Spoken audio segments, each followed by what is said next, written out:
Welcome to MacroHive Conversations with Bilal Hafiz. MacroHive helps educate investors and provide investment insights for all markets from crypto to equities to bonds. For our latest views, visit macrohive.com. Greetings and welcome, Victoria. It's great to have you on the podcast show. I've been looking forward to our conversation for a while now. Thanks for having me.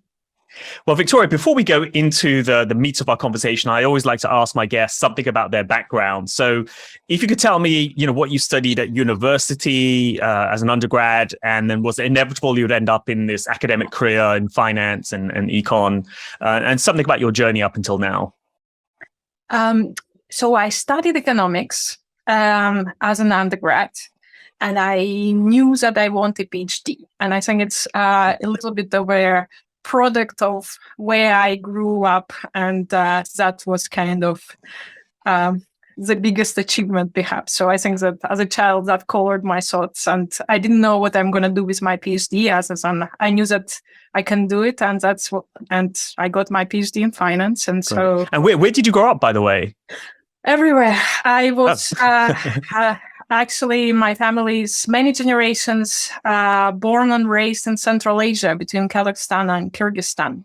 But as I was growing up, my family kind of was moving around. Before coming to my PhD, I actually spent 8 years in Latin America, in Lima, Peru, which is where I did my undergrad. Okay, that's quite. So Kazakhstan, Kyrgyzstan to Peru. That's quite an interesting combination. Yeah.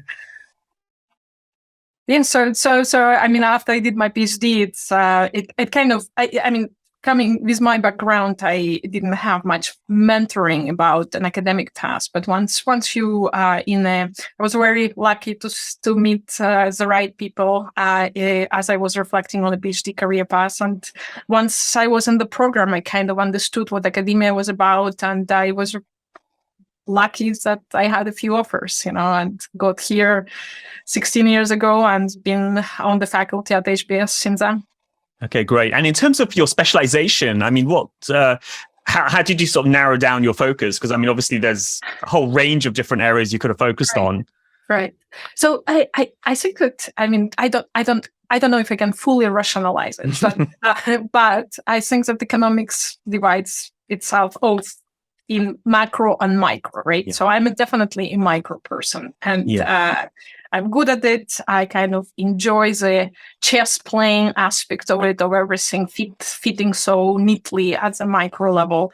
And then, so I'm a microeconomist. Those are my talents, and finance, it just kind of always been fascinating to me. So between micro aspect and that kind of narrowed it down, and that markets where my passion. I worked actually after my undergrad degree as a bank supervisor.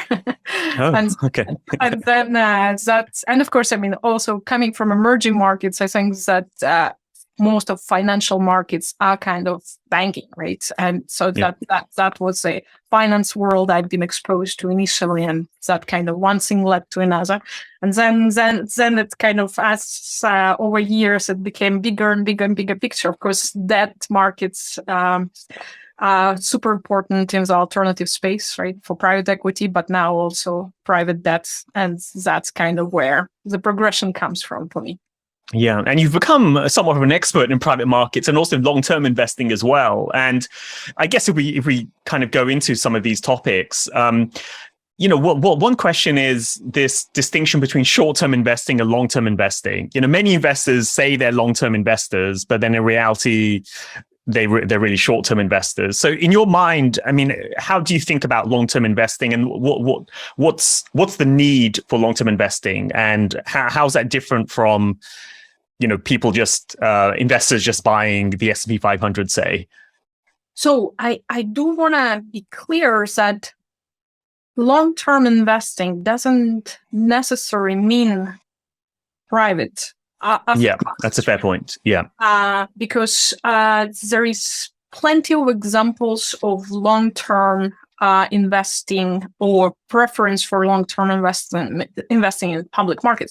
And it's kind of taking a step back. If you think about how we teach finance to our MBAs or undergrads, the very first point that we make is that your assets are not necessarily connected to your financial side, liabilities. And so there is no need for capital to perfectly match the horizons of the investments, right? So in that sense, you don't need a 10-year fund to necessarily say that you are a long-term investor. So you could be a long-term investor being in the public market. Now, the difference, and this is a point actually that we make in the book, in the patient capital book, in that even though we tend to associate private investments, buyout space or venture capital space, these long-term investing, the reality is that there is quite a bit of impatience there as well. So we might criticize public market for being impatient, especially through periods like the ones that we go right now, right? But the point that we were making, yes, your capital is locked when you invest in private equity, broadly speaking. But at the same time, there is also quite a bit of lack of patience there. So first point is that to be a long-term investor and patient investor, this is about the governance structure, the commitment, the horizons, the tools for assessing performance, as opposed to necessary what did you lock your money in a 10-year fund or did you invest in the public market? So that's not what the long-term investment is about.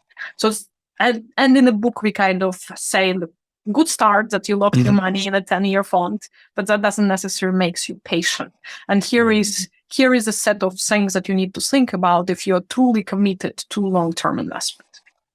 Okay, understood. And just in terms of tools of monitoring and measurement, one of the things I've always found, having been in financial markets for a long time, is that, the frequency of performance measurement effectively becomes your time horizon of investing. So you could be a 10-year fund, but if you have to report your performance on a weekly basis, then that almost shifts everyone's mentality to 1 week sort of horizon. So I just wanted to kind of draw on that specific point and whether you had thoughts on that. Absolutely. And you're right that, and this is one of the points that we make, that this push for constant commentary and constant reflection about how you're doing, how you perform, like how your investment is doing, might not be the way you should be pursuing long-term investment. You're absolutely right. Also, in the one thing that will be different about private equity, and by the way, I'll be referring to private equity broadly speaking. I'm happy to dive into any of the flavors of private equity if you wish. But in the private equity, you do have illiquidity, which kind of locks you. You still can talk and you can take decisions, but definitely at a lower frequency, because for once you cannot immediately exit your investments in the private equity space as opposed to the public space. And also, the truth is that you don't receive information that frequently, even if you want to receive it. So you construct models and you try to think about them, but the reality is that the feed of the information is not coming at the same speed that the way you would think about it in the public market.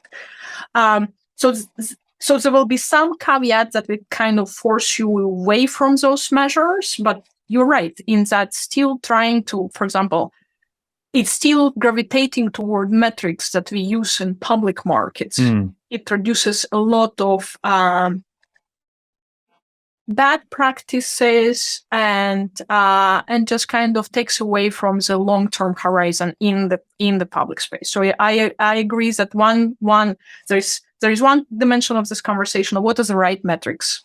And then there is, once you focus on the long run, and the second dimension that is super important, the ones that I want to highlight, beyond the individual metrics, it's also the horizon at which you should be focusing on those metrics. Yeah. And on that horizon then, have you found certain types of horizons tend to have is kind of the sweet spot almost? So let's think about it this way. The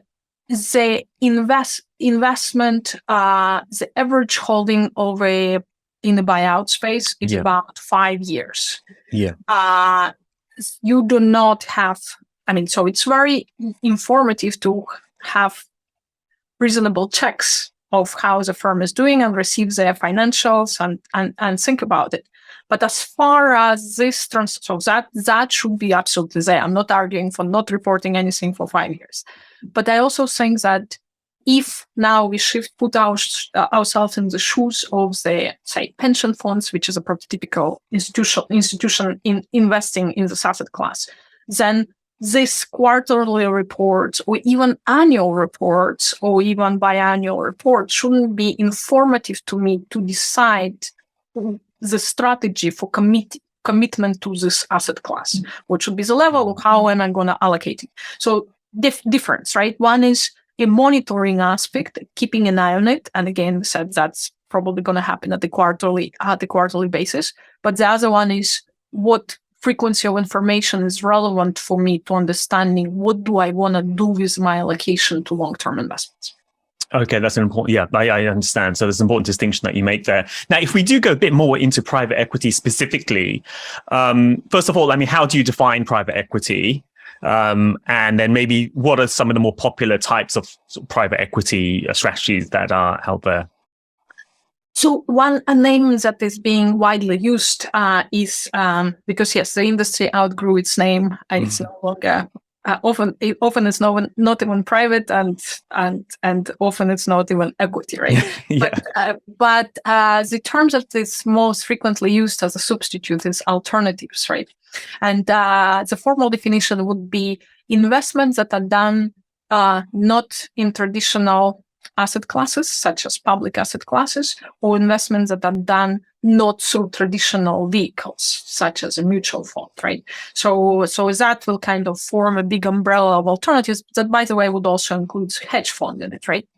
Now, within what we call a private asset classes, the biggest by capital use will still be the buyout space.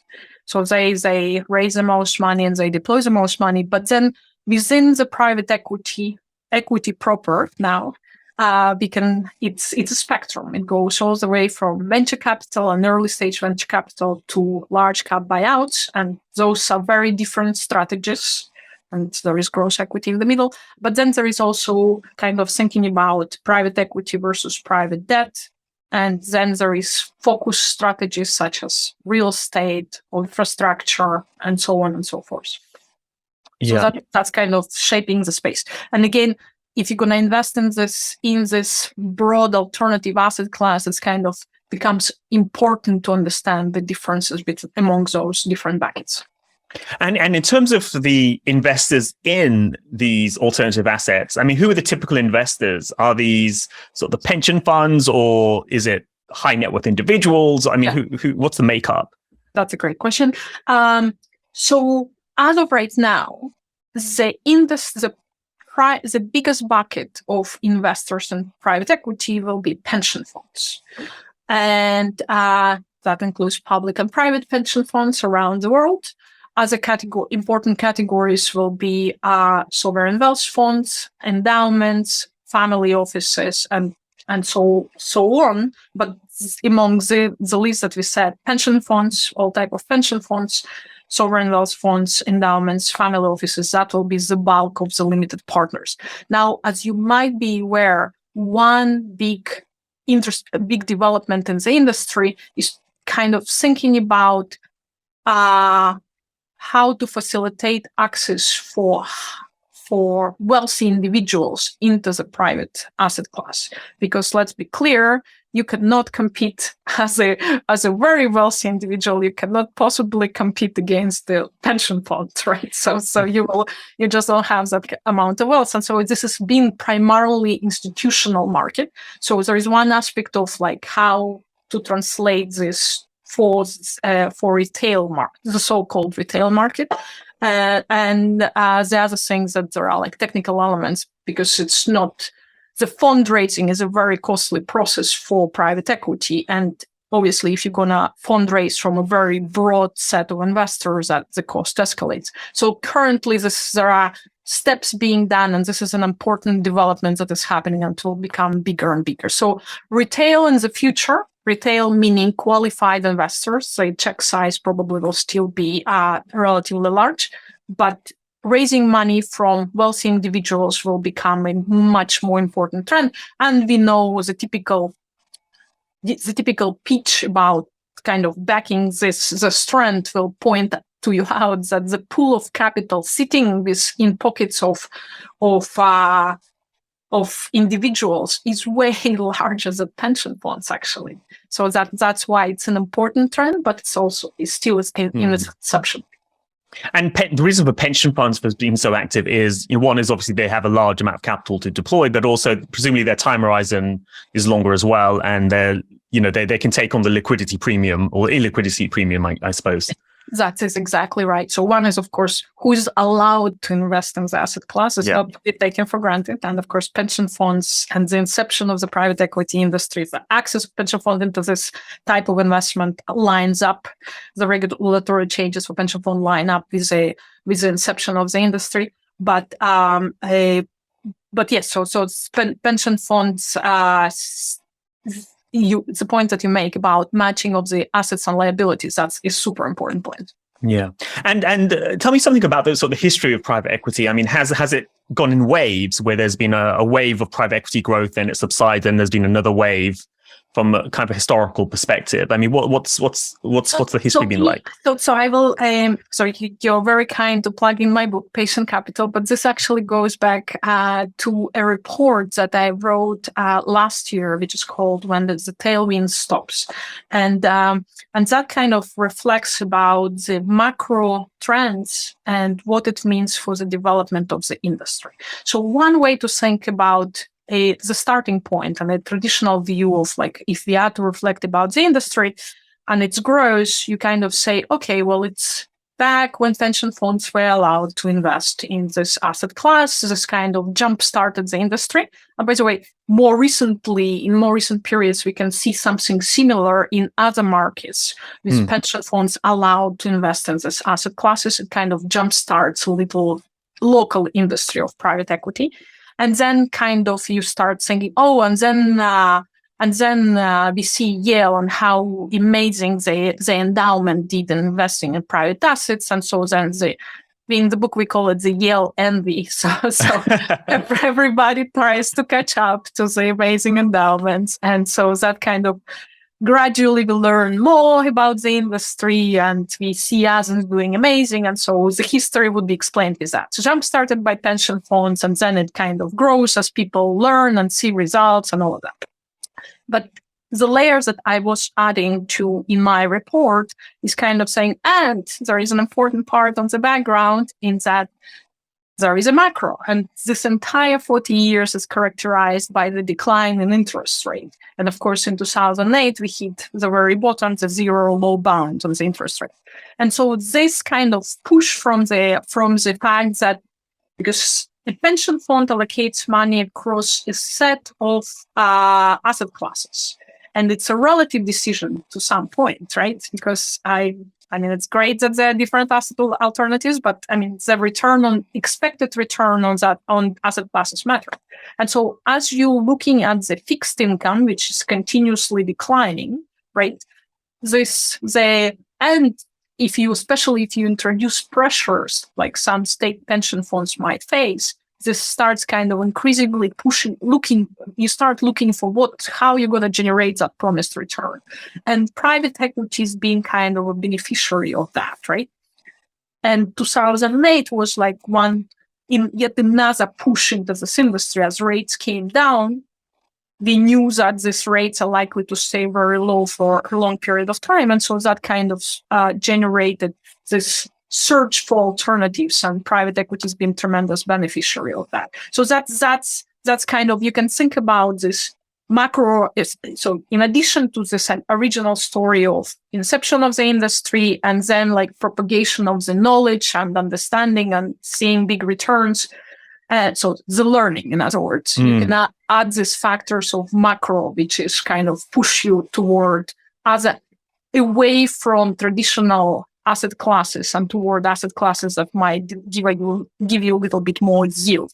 And we're talking about, this is from the 1980s onwards, this whole story in terms of pension funds becoming more comfortable with it. And then the 90s, the Yale endowment story. Exactly. But then, as you rightly point out, it's not just that. There was also the macro backdrop was very beneficial. Yes, which is why in that report that I wrote last year, the point that I was trying to make is that once you think about this macro factor and the fact that this was helping the industry by pushing the capital towards this riskier use of capital. Looking forward, we know that the rates will not be declining, not in real terms, right? So and so with that, it kind of shifts the way we're going to think about inflow of capital into this industry going forward. That's the point that I was trying to make.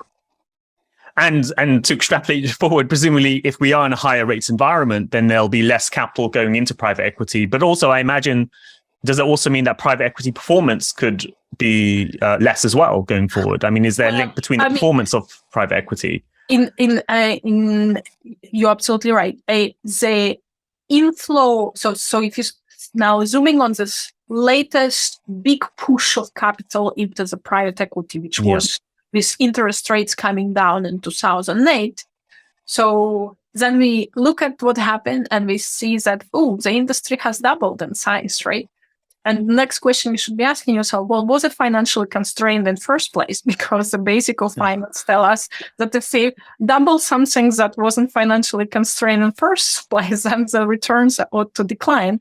And so we've not seen the results of that. Also, I think that as we think about going forward, I mean, it cannot be inconsequential, the pressures that we saw on the purchase multiples that the industry was investing at in an effort of allocating this massive amount of capital, that somehow this will be kind of absorbed without an impact on returns. I would suspect that the returns out of this latest decade of private equity will not be that stellar as they were from the previous periods.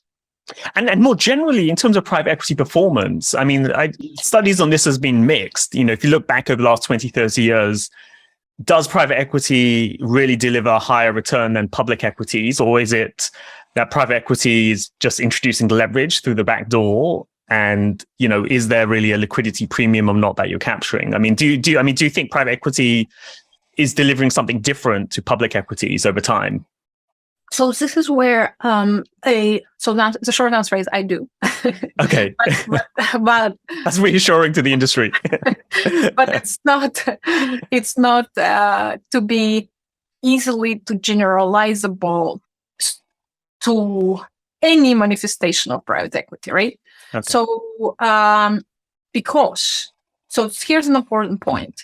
Whereas when we think about public, we can all easily, cheaply, and quickly invest in an index, right? Or diversified portfolio, or even focus on individual industry, countries, or whatever it is that we want. So such thing does not exist in the public market, in the private market. So unavoidably, you will end up investing in a few funds. So your decision, we are not investing in blends of pools of funds. Pension funds end up selecting or accessing a limited group of investors. And so this is where a lot of variation can come in. And so I want to push back on, so first, you're right. The evidence on performance has been mixed. And now that said, it's also the case that once you cross from public market into private markets, the dispersion in performance across top quartiles, so the top performance and the bottom performance becomes huge, as opposed to public market, where that dispersion is teeny tiny for any public asset class you can think about. And so once you get there, you kind of, so that's one observation. So there is a lot of outliers, which is ultimately because we, as a pension fund, we do not invest in an index. This is why kind of the aggregate evidence disconnects from pension fund decisions, because they say, yeah, but that's not what I'm buying. You show me that if you construct an index and that's what it looks like, but I invest differently because I invest in a set of funds and I know that my funds will be kind of, I believe that my fund's going to be on top of that very, very wide distribution, right? So that's one point. Now let's introduce other things. There is some studies that think about persistence in this performance. So the punchline is that if you pick the top quartile fund or top half of the funds, how likely is that your funds are going to stay there? And that persistence is likely in venture capital space, less likely in the buyout space, but there is some. And this kind of reinforces pension funds' decision about, okay, I'm not with a group here. I'm somewhere separately. And even academic evidence supports the fact that if I believe in my funds and they had historic performance, then that kind of still will make it likely that I land above the median of the industry. So you're right. So this is where whenever I read all these reports about aggregate performance, they are very important. But you also what I'm trying to highlight is that they're disconnected from the way the pension fund thinks and takes decisions for purposes of the investment, and this kind of slows down the translation of averages and the individual decisions of pension funds. But also said, as I said, it ought to be the case that the returns will come down because you cannot deploy twice as much capital in the industry that is already not financially constrained. Yeah, and earlier in our conversation, you alluded to the fact that private equity funds are changing themselves. So they aren't just doing buyouts, they're going into the private debt space. They're also doing venture. They're often even sometimes buying public equities as well. So, I mean, how do you think about that evolution? Is that a natural evolution of the industry, or is that a reflection of the fact that they can't find opportunities in the buyout space? I think so first, I mean, I do think that those asset classes that appeared after 2008 or grew dramatically after 2008, many of them are here to stay. Okay. And now let's be clear that, and you're right, in that report that I alluded to, I mentioned that this is a mitigator of returns because, of course, and let's also agree that it is an industry that is populated by very smart investors. So they understand that they cannot just push all the money into the buyouts and expect the same results as in the past. And so the proliferation of these other strategies from the firm stand was actually related to the fact that, okay, as there is more capital willing to enter into the alternative for one or another reason, we're going to create or enter other strategies and other opportunities. So from the firm perspective, that's the rationale. Some of these asset classes are joint, such as private equity and private debt, and there are some interesting synergies between those asset classes, and so that makes sense. I do agree with you in that it's not a coincidence that this expansion happened in this most recent period of private equity as opposed to earlier, and it relates to the entry of the capital. It is a mitigator, but I mean, it's still the case that the buyout asset class has grown in size, right? Even despite the fact that these other uses of capitals were open, the bulk of the money still flows into buyouts, venture capital, growth equity, and so my point still stands, even though it's mitigated by the fact that now we have more options. Another point to consider is that you commit money to a fund. That fund has a defined strategy. If it's a buyout, you don't get to redeploy the money toward as alternative uses. It's not going to go into debt, right? So, okay, that's fair. Yeah. So even though one company might do buyout as well as a private debt, it doesn't mean that the investor in a fund will end up going from buyout to debt, because the fund, if it's a buyout fund, right, it's a buyout fund. It's just that the company, the holdco, is just expanded its business lines. if we grew the size of our buyout fund, we still have to deploy money to buy out. We don't get to do distress and venture capital and this and that. Firm might at the firm level, but not at the fund level. Yeah. And then when we look at private debt markets, is it the same as private equity, where there's private equity versus public equity and you get some kind of premium on that, wide dispersion? Is it the same on the debt side? You get a corporate bond, publicly traded corporate bond, and then you get, in the private markets, you get loans or some of the debt in the private markets. Is it the same analogy, or is there something different about private debt markets?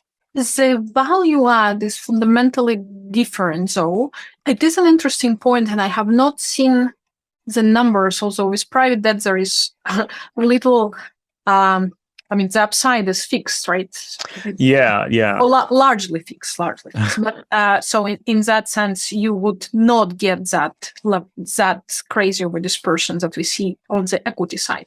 But in a private debt, and it's particularly being important right now, there are, first, they try to fill the gaps where the traditional forms of debt, such as bank debt, for example, withdrew or just wasn't that prominent to start with. And that is another lever that they offer of value creation is different structural approach. And again, this kind of ties up with what a limitation of traditional debt markets, like private debt, bank debt. Banks don't have much flexibility, and especially with Basel III, they cannot take equity or equity-like looking instrument.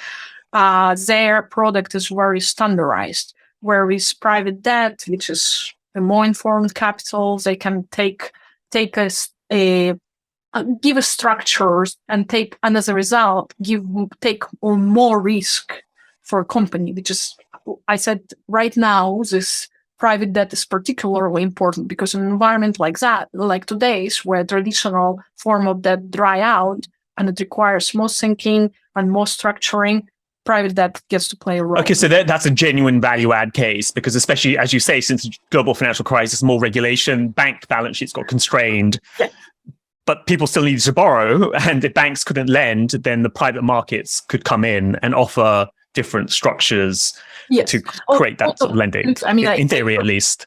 Yes, but also I prefer for a capital not to be just a regulatory arbitrage. And I think... Correct. Okay, that's fair. So, and I would say that, look, some of it, especially at the inception, it's not a coincidence that private debt kind of jumpstarts shortly after the banks were more constrained by the regulation. But I do see there are genuine value adds there, which is, for example, as I said, from the structural perspective, they can take some equity, they can take preferred structures, they can give company a payment flexibility through paying kinds, they can give different amortization schedules, etc., etc. Yeah, and do you think that the private debt side could pose some kind of systemic risk for markets? Oh, what a great question! Yeah.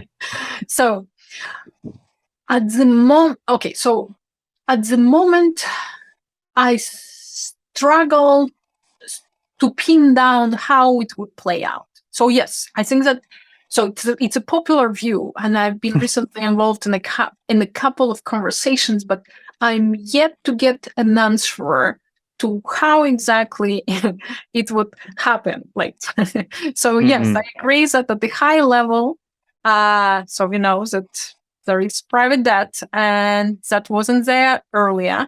Now, let's think about it. So now we need to get specific, right? We can no longer talk about private debt, because private debt is adds up many strategies. So we need to be specific about what exactly about private debt is gonna break down.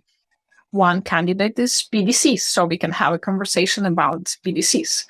Or Now, let's also point out that collateralized loan obligations, CLOs, are not counted as part of the private debt market. So if you have a problem with CLOs, and we can have that conversation if you wish, but to be clear, that's not private debt. So, or not technically speaking.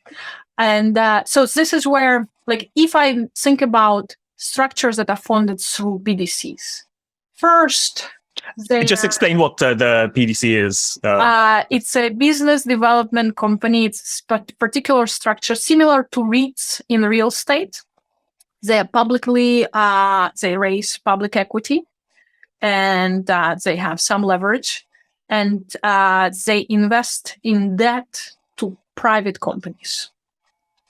Yeah. And so these are structures that so this is one form of the structure. An alternative form of the structure in the private debt space would be closed-end fund. Basically, think about private equity structure where you raise a fund of private capital locked in for a period of time, but you deploy it towards strategies such as direct lending or distressed lending, and so or rescue financing, or whatever it is that your strategy is. So if those are in private debt, those are the two big kind of ways of conducting business. So first of all, closed-end fund is not runnable, right? So for that to become a systemic risk, we need to point out some sort of propagation mechanism, some sort of connection, right? Yeah. So when you mean not runnable, you mean basically people can't just withdraw their money just like that because they're worried about the money. It's stuck. It's not stuck. I mean, it's basically there for a certain period of time. That is correct. So there is, in other words, there is time to work out through the problems. In exactly the same way as in private equity, there is time to work out problems, right? If you think about BDCs, same issue. They raised a fund. Granted, the public equity of it can fluctuate, but that doesn't make the BDC shut down the credit because its capital it's already in place, right? So the way we think about banks being systemic, we think about runnability, we think about effect of contraction on the liability side, say it's deposit run or short-term financing runs, as we've seen in 2008. We care about its spillover into the capital, into the lending. So here we said, okay, there is nothing obviously runnable here. It's not going to spill over into the type of lending that they do, although one flow is handicapped in expanding credit. But that's a separate issue. And then the other thing is that they are not interconnected to broader financial system in some profound way that will kind of, if something goes wrong in the portfolio company, would conduct to spillovers. Even the spillovers across different funds would be constrained, right? So this is where, and they are not that levered, another point that is important. And so once we added up all of this, it's something to watch. But for something to be systemic, it's not enough that you have a problem.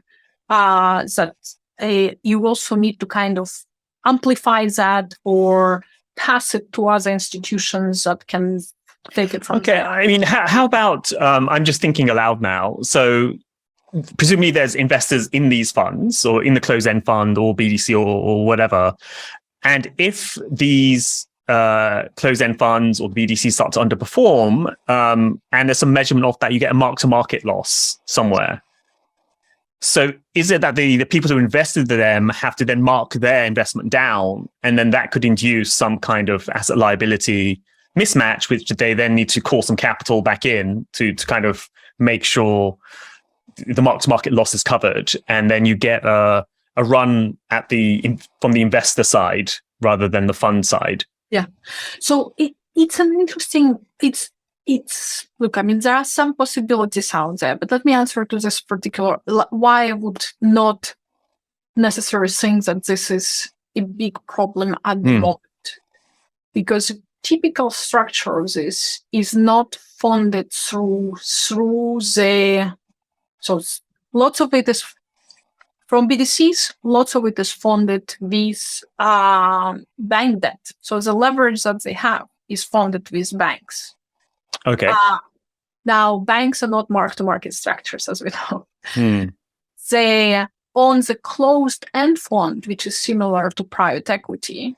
So there, we said earlier, the investor base starts and is first and foremost represented by pension funds. So again, it bounces into the balance sheet of institutions that are also not runnable and are not marking to market. I do not want to take lightly that we should be watching all of those debt markets. It just more from opining on systemic risk. I like being precise. Yeah, no, of course. Yeah, you have to kind of understand, where the pressure is going to come from. It's not enough for us to say there is more leverage and therefore it's a problem. We have to leverage comes attached with these spillovers and time horizons, and this is where I see this as a contained problem from the systemic risk perspective. But that said, it is very clear that this is a type of debt this debt did not exist before.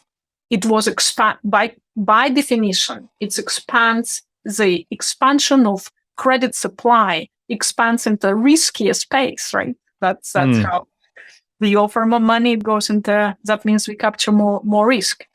But that doesn't mean that risk is somehow necessary, carries some explosive power, the way we've seen it in 2008. And then you mentioned earlier that CLOs aren't classified as private debt. But do you have thoughts on CLOs or syndicated loans and just the loan market? Absolutely. So, yeah. And I've written about CLOs at its different stages at 2008. In 2020, I was very alarmed with CLOs. Okay. What happens right now is different. So CLOs, so I generally am concerned with, and this is not specific to today's environment, but I'm generally concerned with the deterioration of credit standards. And the fact that the way the market evolved, it kind of plays into the hands of the borrower, which in this case oftentimes are private equity firms, right? So this kind of adds to our point of, is private equity itself a problem? Well, they're sitting on a whole bunch of debt that has character that is flexible in many ways or doesn't have such strong protection. But anyway, going back to CLOs, I'm generally concerned with the fact that this CLO bonanza that we've observed through the last credit cycle was consistently pushing into weaker and weaker credit terms. That I will highlight. But now going back to, does it mean that CLOs in current context represent a systemic risk? The concern with CLOs is the following. CLOs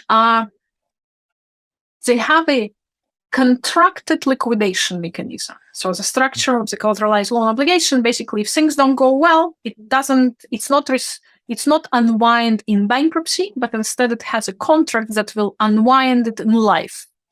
It will basically, if a company files for bankruptcy, basically we figure out who gets the money first, who gets the money second, etc.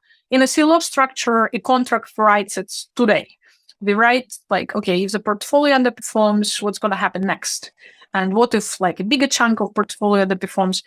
So the problem with a CLO is so take 2020. In 2020, we get overnight, we get a problem of huge magnitude, right? And we have many companies that all of a sudden are in the risk of being downgraded severely. So this puts CLOs in a position where they are caught holding debt that can be downgraded severely, which could in turn, they cannot trade out of it because it will happen so suddenly that the prices are now depressed, that it could activate set of covenants on the CLO, making it effectively enter into this unwinding, or at the very least freeze mode.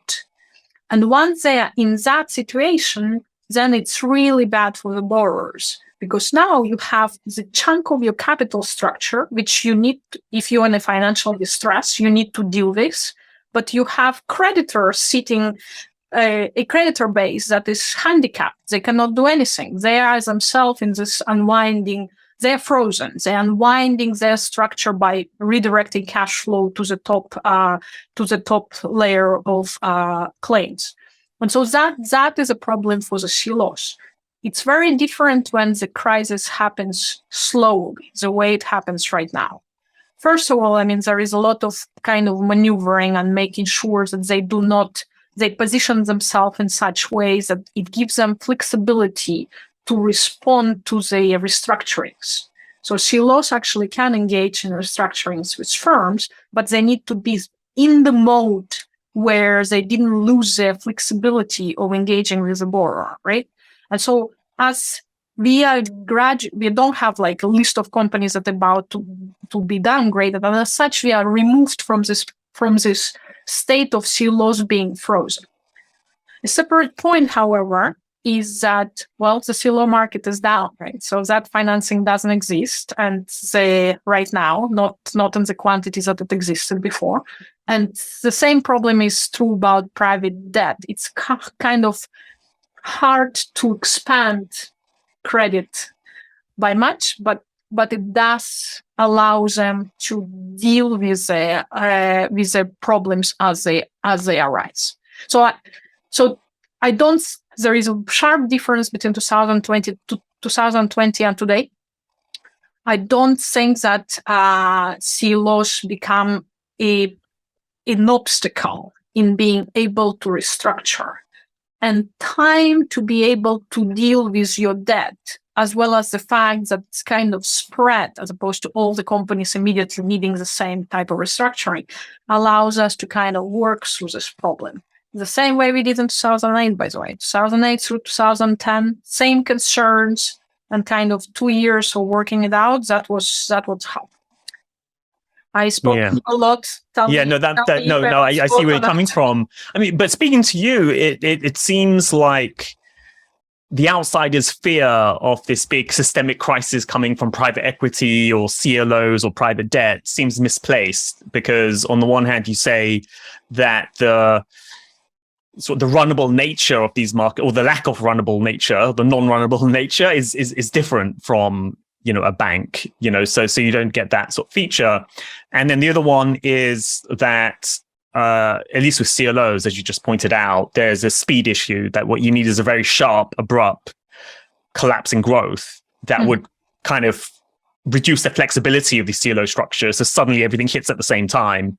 So in the absence of the absence of that rapid decline, and separate to that, the fact that lots of these structures, private debt in particular, are not really runnable in the same way as banks, that changes their ability to create systemic crisis. I think that's a good summary of what I was trying to say. Is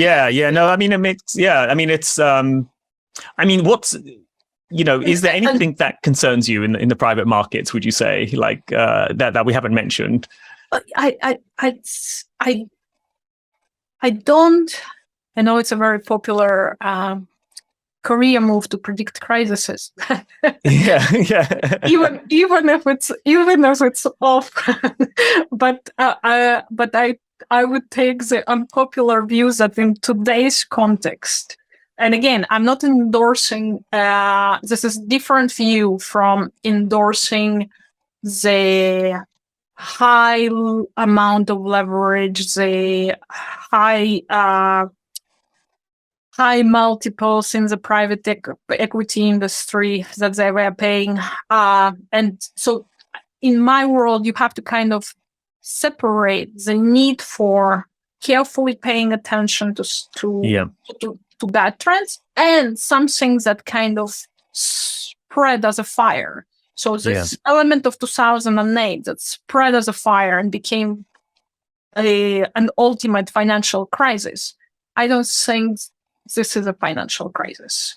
Which is not to say that if we emerge from this thinking that, oh, it's all fine, and continue piling up leverage and pushing multiples higher, that eventually we're not going to run ourselves into the situation. So let's separate. There are some trends that are not benign in private equity, in debt markets. And those trends, and I've been vocal about those trends, and some things we don't know, who is the ultimate holder of some of this risk.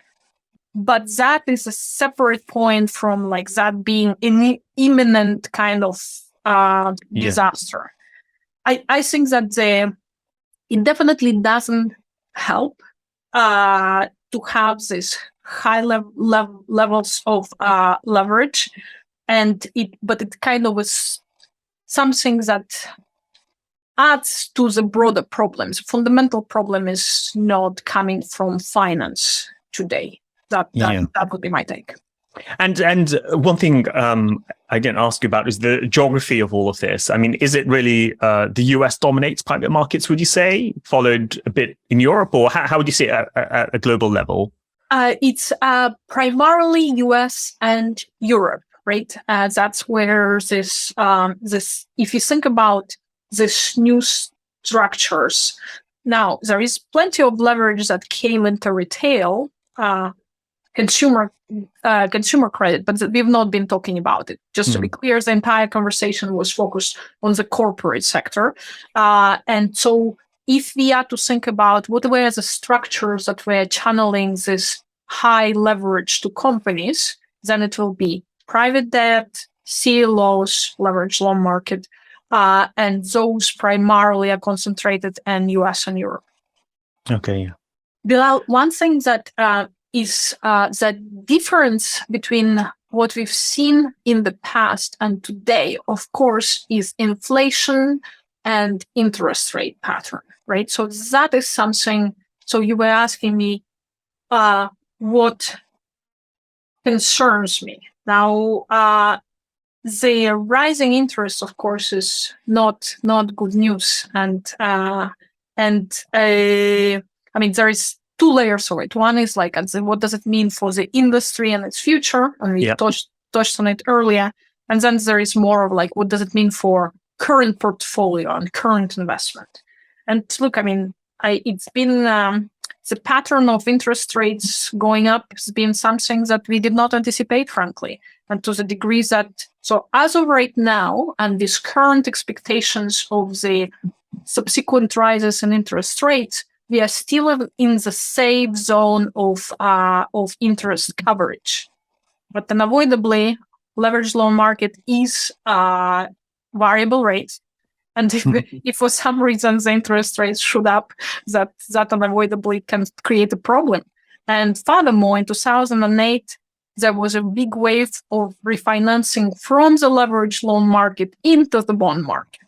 But the problem is that in the rising interest rate environment, that is no longer the solution to the problems that you're trying to solve, right? Yeah. I think that rising rates will, affect so many sort of markets, but it's unclear whether it's, a specific private market problem. It's like a general market problem. Like every industry, every market is going to be affected by higher rates. That's a great way to put it, because sometimes we talk about it's a universal problem. Yeah. It's not only private debt, of course. Private equity, of course, sits on high levels of leverage, because that is the only difference. But they also have levers of, because buyouts have controls over companies, they also have a more direct influence over the operational part and being able to adjust their cost structure or raise prices and respond to interest expenses. Yeah. Now, I did want to ask some more personal questions. One was around investment advice. What's the best investment advice you've ever received from anyone? Oh, okay. I was afraid you're going to ask me for an investment. No. Don't worry. Well, I don't know who attributed to, but I think that it's a big thing in finance, of course, is that if you are to invest in public markets, you should invest the public market. You cannot outperform consistently the public market. Correct. Just buy an index and don't look at it for a while. Yeah, that makes sense. The compounding. I think that's the basic of finance and investing that we teach, at least as it concerns the public markets, are pretty solid. Yeah. Okay. That's good to hear. That's reassuring. Then the other question was, there's a segment of our audience who are relatively young, or younger than me at least, who are just leaving university, their final year of university. They're about to graduate. They're going to enter the job market. And what advice would you give them as someone moves from being a student and enters the wide world? I think that one aspect is that thinking about which institutions are here to stay. One pattern that I observe, and I've been already in this job in 2008, is that going into investment banking after 2000, where it was perceived as and still is perceived as such an uncool job, right? And so, and I think that thinking about what is here to stay and what value do institutions bring, and are they going to play an important role? And the truth is that large private equity firms are here to stay, and they will continue playing an important economic role in decades to come. Investment banking and commercial banking, many of the institutions they're great institutions. And so there is a lot you kind of, beyond thinking what's in trend, what's not in trend, what's coming up, you have to think about, okay, what is the value add? Who are the co-players? Why are they here to stay? And the other thing is learn from institutions, but also if you have that entrepreneurial bug in you, then kind of think about what are the big trends going forward. And that would be kind of the way to learn from existing and then position yourself for opportunities. That's kind of. And of course, Harvard's a great institution as well. Yes. Another question I wanted to ask was just about your productivity hacks. You've written a book, of course, you publish lots of notes. How do you manage information overload? And you could spend a lifetime researching one topic, but how do you just keep on top of things? Do you have a system or something, or?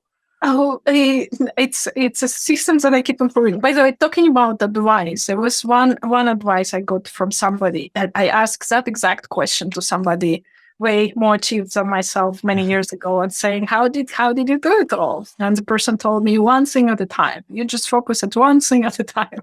Yeah. So I try to, even though there is a long list of things, and I try to keep those lists healthy. Yeah.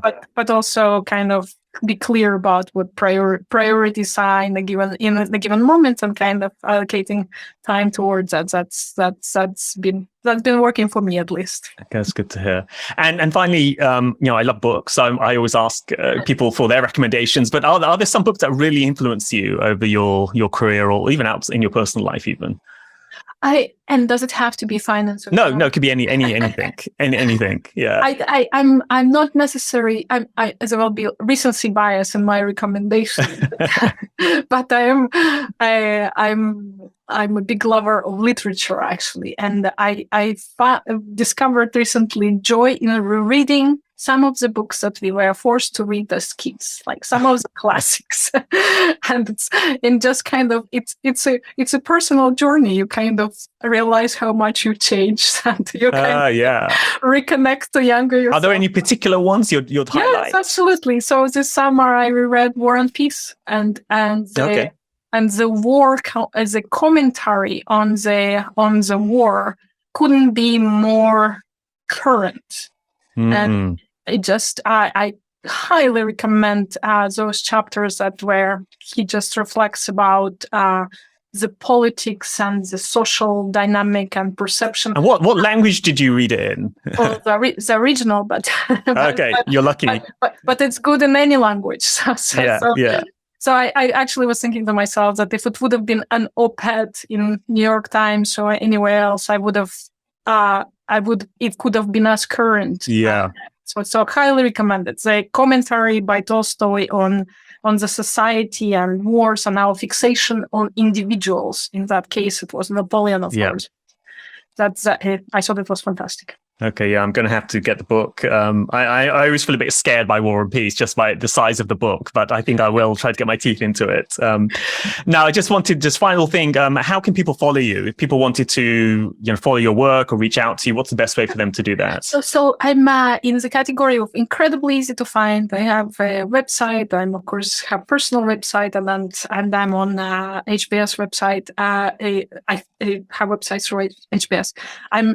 I'm less, and this goes to your question, how can I do it all? Well, I don't do it all. So I don't consistently push content to the world, but it is all on my website, and there is a link. And I'll include links to your site. And there is a LinkedIn account that kind of also will direct you to the same website that has all my most recent research and kind of organizes all my work by topic.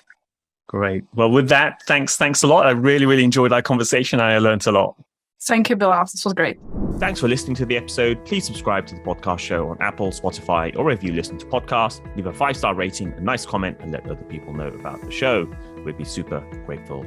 Finally, sign up for our free newsletter at macrohive.com/free. That's macrohive.com/free. We'll be back soon, so tune in then.